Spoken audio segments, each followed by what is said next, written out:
Hello friends, economics ক্লাসে সবাইকে স্বাগত এবং আজকের ক্লাসে আমরা আলোচনা করব ফিনান্সিয়াল মার্কেট সম্পর্কে।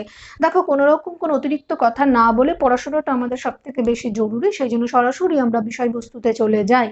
ফিনান্সিয়াল মার্কেট যখনই কথাটা আসে, প্রথমেই আমাদের জানা দরকার যে ফিনান্সিয়াল মার্কেটটা কি। দেখো, ফিনান্সিয়াল মার্কেট হলো সারপ্লাস মানি রোটেশন প্রসেস।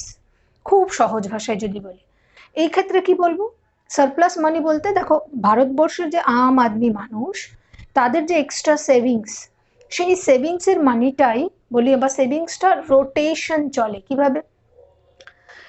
ইন্ডাস্ট্রি স্থাপন হচ্ছে দেশে, সেটা সরকার করুক বা বেসরকারি উদ্যোগেই হোক না কেন, সেখানে টাকার দরকার। তাহলে আমাদের দেশে খুব ভালো মতন আমরা দেখতে পাই যে যার প্রয়োজন সে ব্যাংকে গিয়ে লোন নেয়, আর যার এক্সট্রা মানি সে ব্যাংকে গিয়ে সেভ করে। তাহলে এটা একটা প্রসেস অলরেডি আমরা পড়ছি। তাহলে এটাকেই খুব সহজে যদি বলি যে it is a system or it is a process where surplus money of people reaches to real needs, এটা বলতে পারি। তাহলে মানুষের যে এক্সট্রা সেভিংস বা সারপ্লাস মানি, সেটা প্রকৃত প্রয়োজনের জায়গায় পৌঁছায়, বা আমরা বলি যে rotation process of savings, rotation process of surplus money. এর থেকে সোজা আর কিছুই হতে পারে না। তাহলে তিনটে কথা আমরা বললাম, চটজলদি এবার লিখবে। ইট ইজ আ সিস্টেম, তাহলে প্রথমেই আমরা ডেফিনেশন জানছি। ইট ইজ আ সিস্টেম, দেখো বইয়ের মতন করে বলছি না, যাতে তোমরা খুব সহজে বুঝতে পারো। খুব কঠিন ভাষায় ডেফিনেশন দেওয়ার কোনো দরকার নেই। Where it is a system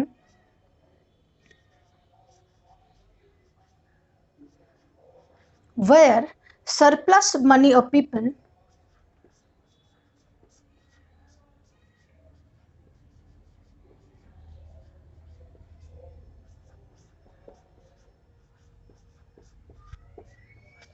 তাহলে এটুকু বললাম, বা সেভিংস তোমরা লিখতে পারো।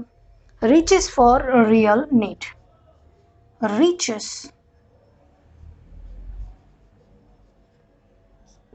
To the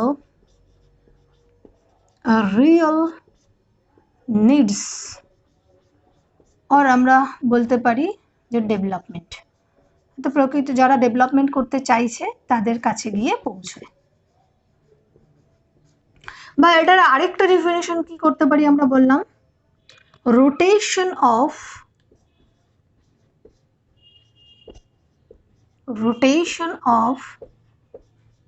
surplus money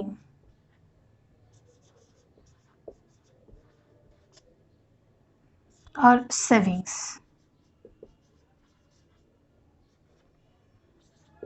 of people। অর্থাৎ খুব বাংলায় যদি বলি, তাহলে বাংলায় যে কথাটা আমরা বলছিলাম সেটা হলো মানুষের সারপ্লাস মানি বা সেভিংস প্রকৃত প্রয়োজনের জায়গায় পৌঁছায়। দেখো, প্রথমেই বলি কেন। প্রথম কথা, যারা ভারতবর্ষে বিভিন্ন কোম্পানি স্থাপন করছেন বা সরকার নিজস্ব উদ্যোগে কোনো কিছু স্থাপন করছেন, যখন সেই সময় চাইলেই আরবিআইয়ের কাছ থেকে টাকা ছাপিয়ে নিয়ে ইন্ডাস্ট্রি স্থাপন করা যেতে পারত। তাতে লাভ কি হতো, যদি লজিক আগের কথা চিন্তা করে দেখো, তাতে লাভ কিছুই হতো না, বরং উল্টো দেখা যেত যে ইনফ্লেশন দেখা দিচ্ছে। বরং মার্কেটে স্টেবিলাইজেশন আনার জন্য বা এই যে মুদ্রাস্ফীতি কমানোর জন্য এমন একটা সুন্দর সিস্টেম করা হয়েছে, যেখানে মানুষ তার এক্সট্রা সেভিংস পকেটে না রেখে একটা জায়গায় জমা করবে, সেখান থেকে বদলে সে কিছু কিন্তু পাবে। তাই তো আমরা যেটা বলি যে আমরা সেভিংস করলে পরে ব্যাংক আমাদের ইন্টারেস্ট দেয়, তেমনি সেই টাকাটা, অর্থাৎ এক্সট্রা টাকাটা পকেটে থাকলে টাকাকে টাকা মনে হয় না আমাদের। তখন মনে হয় যে 500 টাকার বদলে 800 টাকা দাম হলেও জিনিসটাকে কিনে নেব। সেটাকেই তো বেসিক্যালি বলি যে মুদ্রাস্ফীতি, দ্রব্যমূল্য বেড়ে যাবে, অর্থাৎ টাকার মূল্যমান কমে যায়। ওকে, তো সেই ক্ষেত্রে এই একটা সুন্দর সিস্টেম, যার মধ্যে দিয়ে কিন্তু আবার এই যে মার্কেটে মানি ফ্লো, সেই মানি ফ্লোটাকেও কিন্তু স্টেবিলাইজ করা যায়। সেইটার কারণেই কিন্তু প্রচুর পরিমাণে টাকা ছাপিয়ে ইন্ডাস্ট্রি স্থাপন গভর্নমেন্ট করে না, ধারের পেছনেই ছোটে। ওকে, তাহলে প্রথমে আমরা শুধু জানলাম যে ফিনান্সিয়াল মার্কেট বলতে আমরা কি বুঝি। বাংলায় যদি লেখো তাহলে লিখবে মানুষের সারপ্লাস মানি প্রকৃত প্রয়োজনের জায়গায় গিয়ে পৌঁছায়। এবার আমরা সেকেন্ড কোশ্চেন যদি বলি যে ওয়াই ফিনান্সিয়াল মার্কেট। তো এতক্ষণ ধরে কিন্তু একটা কথা বললাম যে দেখো ফিনান্সিয়াল মার্কেট মানি রোটেশন প্রসেস, যার মাধ্যমে টাকা প্রকৃত প্রয়োজনের জায়গায় পৌঁছায়, অর্থাৎ মানুষের যে টাকাটা এক্সট্রা সেভিংস কোনো প্রয়োজনে লাগছিল না, বরং মার্কেটে সে খরচা করছিল, যার ফলে মুদ্রাস্ফীতি হচ্ছিল, দ্রব্যমূল্য বাড়ছিল, বরং সেই টাকাটা সেভিংসে যাওয়ার ফলে তারা কি করলো, কিছুটা এক্সট্রা ইনকাম তাদের হলো, এক্সট্রা গেইন হলো তাদের, তারা নিজেদের প্রয়োজনে একটা সময় পরে বিপদে পড়লে ব্যবহার করতে পারবে। তবুও ইকোনমিক্স পড়তে গেলে এটা ইস্যু নয়, ইকোনমিক্স পড়তে গেলে আমাদের মাথায় রাখতে হবে যে এই যে কিছুটা হলো টাকার প্রপার ডিস্ট্রিবিউশন হচ্ছে, সারপ্লাস মানিটা গিয়ে প্রকৃত প্রয়োজনের জায়গায় পৌঁছচ্ছে, মানি স্টেবিলাইজেশন হচ্ছে, এটা তো একটা গেল। এবার খুব সহজ ব্যাখ্যায় চলে আসি। খুব সহজ ব্যাখ্যা যদি বলি তাহলে ইন্ডাস্ট্রিয়ালাইজেশনের ক্ষেত্রে ধরো আমি বা তুমি নিজেকে ভাবো, তোমরা যারা ভিডিওটা দেখছো, তুমি একটা ছোট্ট কোম্পানি বা কোনো একটা ইন্ডাস্ট্রি স্থাপন করবে। ওকে, সেই ইন্ডাস্ট্রি স্থাপন করতে গেলে তোমার প্রথমেই যেটা দরকার সেটা হচ্ছে টাকা। তাহলে সেই টাকাটা তুমি কি করবে, হয় নিজে ইনভেস্ট করবে বা তোমরা দুজন তিনজন মিলে ইনভেস্ট করবে, তার মানে নিজে ইনভেস্ট বা নিজেরা ইনভেস্ট, এটা একটা পন্থা। সেকেন্ড পন্থা কি, যদি টাকা না থাকে তাহলে ধার নিতে হবে, মার্কেট থেকে লোন নিতে হবে, এটা প্রসেস। তো সাধারণত যদি টাকা ইনভেস্ট করার অসুবিধে থাকে বা আরো অনেক লজিক আছে এর পেছনে, যে লোন বিভিন্ন কারণে মানুষ নিয়ে করে, অনেকে এটাও করে, দেখো যে আমরা প্রথমে এখানে একটা সিম্পল উদাহরণ দিচ্ছি, একটা কারণ বলছি, এরকম হাজারো কারণ রয়েছে ইকোনমিক্সের দৃষ্টিভঙ্গি দিয়ে যে কেন লোন নেয়। একটা কারণ যদি বলি যে এইখানে আমি একটা ইন্ডাস্ট্রি করবো, আমার অলরেডি ধরো 50 লক্ষ টাকার একটা সম্পত্তি আছে, আর আমি এখন চিন্তা করছি একটা কোম্পানি আমি খুলবো এবং সেখানে আমার 40 লাখ রুপিস লাগবে। এই কোম্পানি নতুন একটা চিন্তা ভাবনা করেছে, কিন্তু আমার একটা ওয়েলথ আছে, একটা সম্পত্তি আছে যেটার মূল্য 50 লাখ টাকা। তাহলে প্রথম প্রসেসটা কি বলেছিলাম, হয় এটাকে বেচে দিয়ে আমি এটা ওপেন করতে পারি, কিন্তু আরেকটা লজিকও রয়েছে। সেটা লজিকটা কি, এটাকে আমি ব্যাকআপ হিসেবে ব্যবহার করছি, আর এইখানে মধ্যেখানে কোনো ব্যাংকের কাছ থেকে বা অন্য কোনো উপায়ে অন্য কোনো ফিনান্সিয়াল ইনস্টিটিউশনের কাছ থেকে আমি লোন নিচ্ছি, লোন নিয়ে বা মার্কেট থেকে টাকা তুলছি, বিভিন্ন প্রসেস আছে, এই কারণে ফিনান্সিয়াল মার্কেট বলছি বা এতগুলো কথা বললাম। শুধুমাত্র ব্যাংকই নয়, টাকা তোলার মার্কেট থেকে বিভিন্ন প্রসেস রয়েছে, সেটাই কিন্তু আমরা এখন এই সিরিজে আলোচনা করব, বেশ কয়েকটা ভিডিও আমাদের থাকবে। তাহলে সেক্ষেত্রে যদি আমি মার্কেট থেকে টাকাটা তুলি, দেখা গেল 10 বছরে আমি এই যে এখান থেকে লোনটাকে শোধ করে দিয়েও আলটিমেটলি প্রফিট করতে করতে করতে গিয়ে আবার সেই 40 লক্ষ টাকা করে ফেললাম, 10 বছর পরে আমাদের কোনো আর এই কোম্পানিটার কোনো লোন থাকলো না মার্কেটে। তো কি হলো, 10 বছরে আমি আরেকটা ওয়েলথ, আরেকটা সম্পত্তি তৈরি করে ফেলতে পেরেছি। দেখো, অনেকে এই লজিকে চলে, আবার অনেকে ভাবে যে না, এটাকে বেচে দিয়ে আমি একটা করি, তারপরে যেটা প্রফিট হবে প্রফিটটা দিয়ে আমি আবার সম্পত্তি কিনে নেব। বাট এখানে একটা ব্যাপার রয়েছে, ধরো তুমি লস করলে তোমার ব্যাকআপ দেওয়ার মতন কিছু থাকলো না। যদি আমি এটাকে বেচে দিয়ে এটাকে করি, সর্বশান্ত হয়ে 50 লক্ষ টাকায় বেচে দিয়ে 40 লক্ষ টাকা এখানে আমি ইনভেস্ট করে দিয়েছি, আলটিমেটলি গিয়ে পুরো লস খেয়ে গেলাম, তখন কিন্তু সব পুরোপুরি ডুবছি আমরা। আদারওয়াইজ এইবার যদি আমি দেখি যে না, আমার এই সম্পত্তিটা আছে, এটা লস হয়েছে, এটাকে কিছুটা বেচে অ্যাডজাস্ট করে আমি কিছুটা হলেও সামলে নিতে পারলাম। তো ইত্যাদি বিভিন্ন কারণ আছে, বিভিন্ন কারণে মার্কেট থেকে কিন্তু আলটিমেটলি লোন নিতেই হয়। এবারে বলছি যে এই যে লোন প্রসেসটা একটু আগে বললাম যে মানি সারপ্লাস প্রসেস, আম আদমি বা আমরা সবাই যারা সেভিংস করছি, সেই সেভিংসটা থ্রু প্রপার ওয়েতে, অর্থাৎ একটা অর্গানাইজড ওয়েতে যদি এই রোটেশন প্রসেসটা চলে, সেটাকেই বেসিক্যালি আমরা বলি হচ্ছে ফিনান্সিয়াল মার্কেট। ওকে, তো এটা হচ্ছে কেন বললাম, যদি কথাগুলি পরপর পরপর তোমরা একটু লিখে নিতে পারো খুব বাংলা ভাষাতেও, তাহলে কিন্তু তোমাদের কিছুটা হলেও ইজি হবে। আমরা বলেছিলাম ওয়াই, খুব সংক্ষেপে, খুব কঠিন কিছু নয়, দেখো একটা ইন্ডাস্ট্রি আমরা খুলতে চাই, আমি লিখলাম, ঠিক আছে। তাহলে এই ইন্ডাস্ট্রির জন্য প্রথমেই দরকার হচ্ছে মানি। এই মানিটা কিভাবে আসবে? হয় ওন ইনভেস্ট করব, আদারওয়াইজ লোন নেব, লোন ফ্রম মার্কেট। বড় বড় ইন্ডাস্ট্রিয়াল যারা ইন্ডাস্ট্রিয়ালিস্ট তারা কিন্তু এটাই প্রসেস করে, কারণটা আমি লজিকটা তোমাদের বলে দিলাম। যে এক তো সম্পদ, যদি দেশের কথা হিসাব করি, দেশ ওখানে বাইরের দেশ থেকে লোন নিয়ে ডেভেলপমেন্টটা করে। দেশের ক্ষেত্রেও যদি বলি যে যদি ভারত সরকারও যদি কোনো একটা নতুন উদ্যোগ খুলতে চায়, তাহলে কারা কি করবে? মার্কেট থেকে টাকাটা তোলে। তাদের দুই দিক থেকে লাভ, মুদ্রাস্ফীতি হচ্ছে না, মানুষের সারপ্লাস মানিটা দিয়েই তারা কাজ করতে চাইছে, মার্কেটে একটা মানি লিকুইডিটির স্টেবিলাইজড কন্ডিশনে থাকছে, এইটা একটা। তাহলে লোন ফ্রম মার্কেট আমরা বলছি। তাহলে এই যে লোন, এই লোনটাই বেসিক্যালি আমরা বলি রোটেশন অফ মানি। এটাই যদি অর্গানাইজড ওয়েতে হয়, এটাই যদি অর্গানাইজড ওয়েতে হয়, তখন তাকে ফিনান্সিয়াল মার্কেট বলি।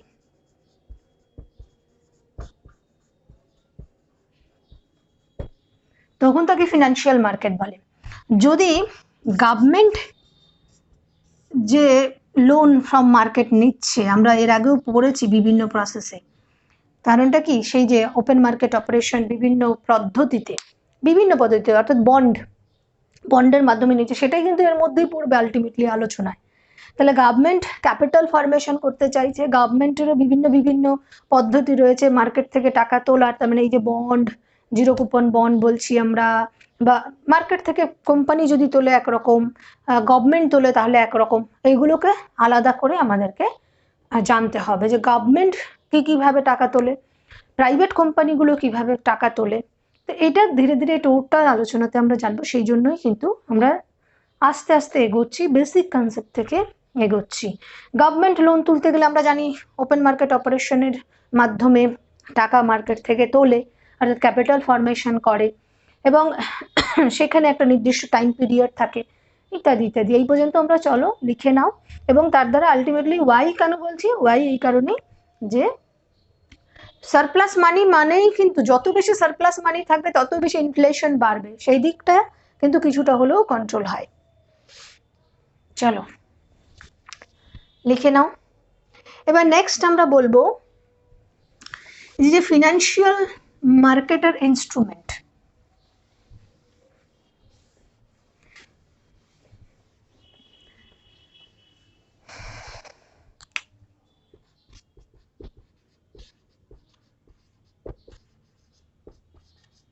ফিনান্সিয়াল মার্কেট ইনস্ট্রুমেন্ট কথাটা বারবার আসবে, সেই জন্য এটার একটা বেসিক ধারণা আমরা দিয়ে দিচ্ছি। আজকের ক্লাস বেসিক্যালি শুধুমাত্র ছোট ছোট ছোট ছোট কনসেপ্টের ওপরে থাকবে।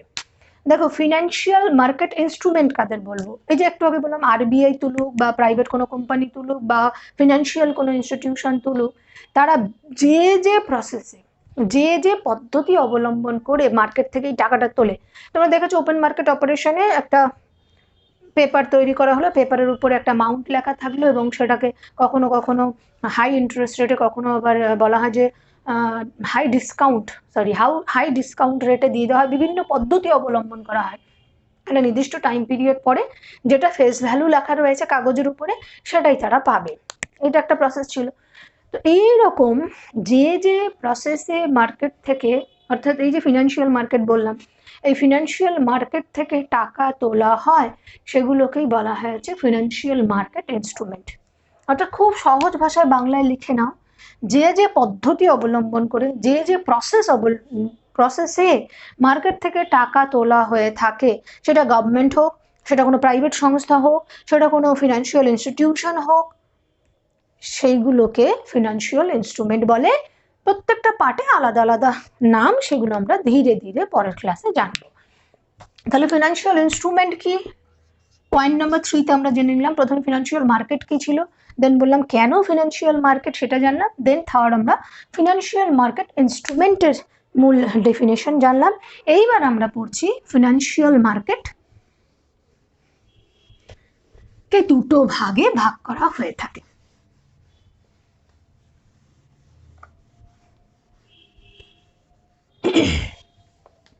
চলো দেখো, ফিনান্সিয়াল মার্কেট কে মূলত দুটো ভাগে ভাগ করা হয়ে থাকে। একটাকে বলা হয় হচ্ছে মানি মার্কেট,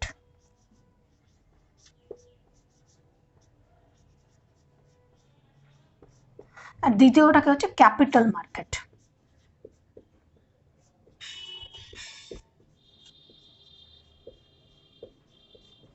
একটা মানি মার্কেট, একটা ক্যাপিটাল মার্কেট।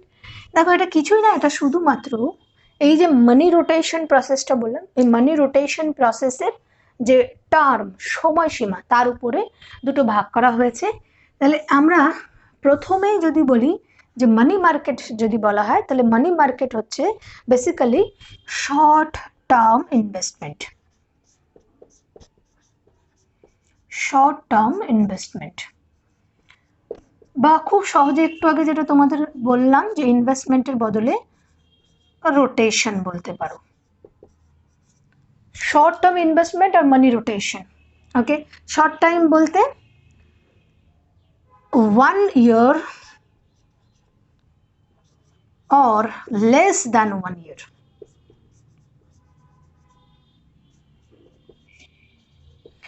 এক বছর হচ্ছে হাইয়েস্ট, অর্থাৎ 1 year হচ্ছে হাইয়েস্ট,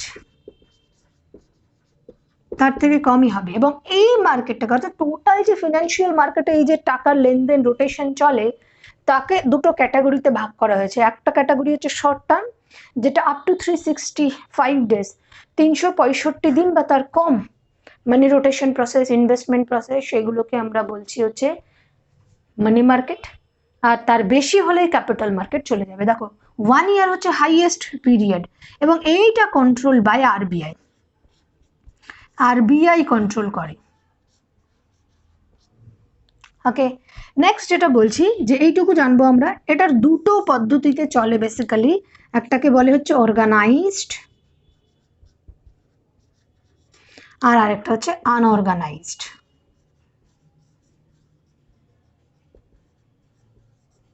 দেখো অর্গানাইজড বলতে এই যে বলেছিলাম আরবিআই, অর্থাৎ থ্রু ব্যাংক প্রসেসে টাকা লোন নেওয়া দেওয়া। আমরা যে ধরো ব্যাংকে, এখন খুব ছোট্ট একটা উদাহরণ দিই, ব্যাংকে গিয়ে আমরা 30 দিন, 7 দিন, 50 দিন, 40 দিনের জন্য কিন্তু বেসিক্যালি অনেক সময় ফিক্সড করে দিই। বা বিভিন্ন প্রসেসে এই যে যখন মানি রোটেশন প্রসেস থ্রু ব্যাংকের মাধ্যমে চলে, এই লোন, টাকা ধার নেওয়া, তোলা ইত্যাদি ব্যাংকের মাধ্যমে চলে, সেটাকে অর্গানাইজড বলি। আর আনঅর্গানাইজড প্রাচীনকাল থেকে চলে এসেছিল যে সুদখোর ব্যবসায়ী, স্রোফ, মহাজন, শ্রেষ্ঠিন, তাহলে স্রফ, সুদখোর ব্যবসায়ী স্রফ, তারপরে যে মহাজন, শেঠ, তো এরা কি করতো, ধার দিত। মুর্শিদাবাদের তোমরা খুব ভালো মতন জানো, নামগুলো কমেন্ট করো, যে তারাও ব্রিটিশ সরকারকেও কিন্তু সেই সময় ধার দিতেন। ওকে, আবার এখনো আমরা যে গ্রামে বা এখনো দেখি যে বিভিন্ন জায়গায় যে সোনা বন্ধক রেখে তার বদলে অনেকে অনেক টাকা ধার দিয়ে থাকেন, সেটা কিন্তু কোনো রকম কোনো ব্যাংকিং বা মধ্যেখানে কেউ নেই। ওকে, নিজেদের মধ্যে চলে, সেইগুলো কিন্তু বেসিক্যালি আনঅর্গানাইজড ওয়েতে চলে। তো এই জন্য বলা হয় যেটা কিন্তু আরবিআই এর কন্ট্রোল নেই, কিন্তু সেটাও মানি মার্কেট, শর্ট টার্মে চলে, যে 6 মাসের, 3 মাসের, বা যত তাড়াতাড়ি পারি দিয়ে দেব, এই কন্ডিশনগুলো যখন অ্যাপ্লাই হয়, অর্থাৎ লুকোচুপি ভাবে, সেটাই আনঅর্গানাইজড ওয়েতে। ওকে, এইবার চলে আসি আমরা হচ্ছে ক্যাপিটাল মার্কেট। ক্যাপিটাল মার্কেট, তাহলে আমরা বলতে পারি যে লং টার্ম ইনভেস্টমেন্ট।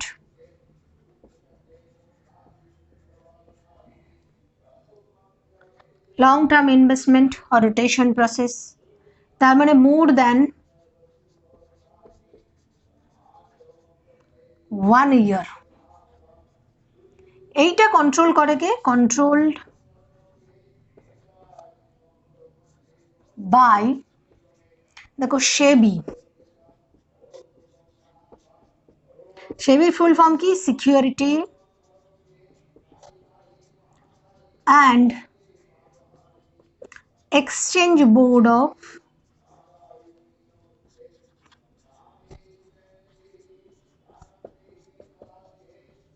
ইন্ডিয়া। এর ফুল ফর্ম পেলাম আমরা। বেসিক্যালি সেবি হচ্ছে owned by government of India,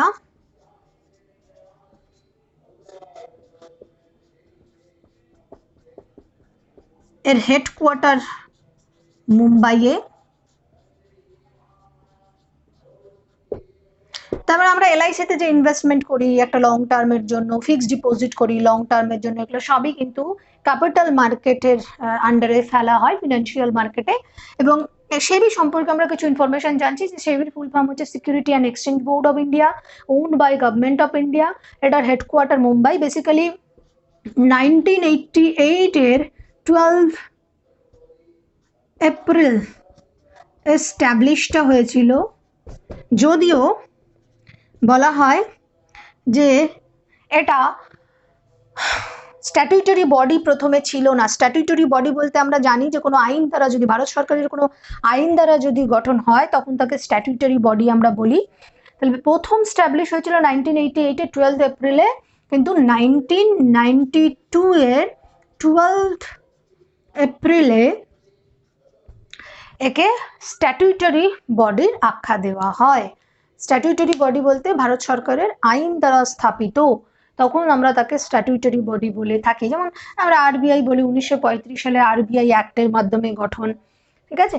তাহলে এই সেবির গঠন হয়েছিল 1988 সালে, কিন্তু পরবর্তীতে 1992 এ একে স্ট্যাটিউটরি বডির মর্যাদা দেওয়া হতে থাকে এবং এটি wholly owned by government of India এবং এর হেডকোয়ার্টার মুম্বাইয়ে অবস্থিত। তোমরা চটজলদি কথাগুলো সমস্ত লিখে নেবে। এবং দেখো আজকের ভিডিওতে আমরা এই পর্যন্ত জানলাম, প্রত্যেকটা কথা একদম প্রপার ওয়েতে, খুব কঠিন কিচ্ছু নেই আজকে, এইটুকু তোমরা জেনে নেবে। এবং এর পরের যে ফার্দার সিরিজের ভিডিওগুলো থাকবে এর লিঙ্ক অনুযায়ী থাকবে। দেখো ফিনান্সিয়াল মার্কেট বললাম, এবার আমরা মানি মার্কেট পড়বো নেক্সট ভিডিওতে। মানি মার্কেটের যে যে ইনস্ট্রুমেন্টগুলো রয়েছে সেটা জানবো। তারপরে আমরা চলে যাব ক্যাপিটাল মার্কেটে। ক্যাপিটাল মার্কেটের যা যা রয়েছে সেগুলো ধীরে ধীরে জানবো, সেই জন্য একটা লম্বা সিরিজ চলবে।